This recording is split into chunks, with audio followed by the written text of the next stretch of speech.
25 টাকা ধার করেছিলাম, সুদে আসলে এখন 500 টাকা দাঁড়িয়েছে। অনেক কষ্টে 100 টাকা জোগাড় করেছি। মহাজন বলেছে 500 টাকার 1 পয়সা কম নয়, দিতে না পারলে জেলে যেতে হবে। তা ওই 100 টাকা যদি আমায় দিতে পারো, তাহলে আমি তোমার বাঁচবার উপায় করে দিতে পারি। আমায় বাঁচিয়ে দি। তবে শোনো, আমার ফোন দি বলি, যখন আদালতের কাঠগড়ায় গিয়ে দাঁড়াবে, তখন বাপু কথা তটা কইও না। যে যা বলুক, গাল দিক, প্রশ্ন করুক, তুমি তার জবাবতে দেবে না। খালি পাঁঠার মতন বলবে। তা যদি করতে পারো, তাহলে আমি তোমায় খালাস করে দিতে পারি। আপনি যা বলবেন কর্তা, তাতেই আমি রাজি।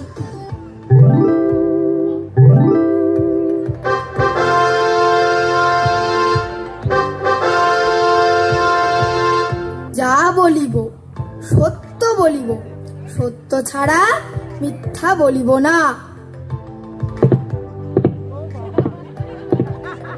তুমি 7 বছর আগে 25টা কর্জ নিয়েছিলে, ঠিক কিনা? খবরদার, বল নিয়েছিলিস কিনা? হুজুর, আসামি বেয়াদবি দেখুন। ফের যদি অমনি করিস, তোকে আমি ফাটকে দেব। লোকটা পাগল নাকি? হুজুর, ও কি আজকের পাগল? ও বহু কালের পাগল, জন্ম অবধি পাগল। কোনো বুদ্ধি আছে? কোনো কাণ্ডজ্ঞান আছে? ও আবার কর্জ নেবে কি?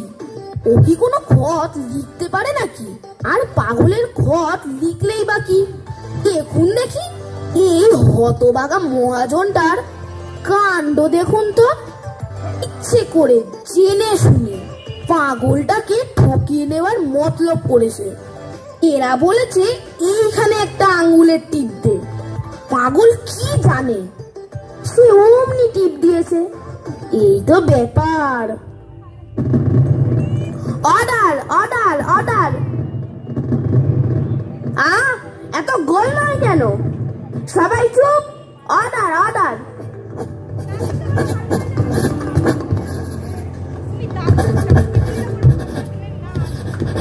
মুকদ্দমা ডিসমিস। আমার পাওনাটা আগে চুকিয়ে যাও। 100 টাকা যে রফা হয়েছিল, এখন মোকদ্দমা তো জিতিয়ে দিলাম। বাপু হে, ওসব চালাকি খাটবে না, টাকাটি এখন বের করো। হতভাগা গোমুখ পাড়াগে ভূত। তোর পেটে এত শয়তানি কে জানে? আগে জানলে মোট শুদ্ধ টাকাটা আটকে রাখতাম।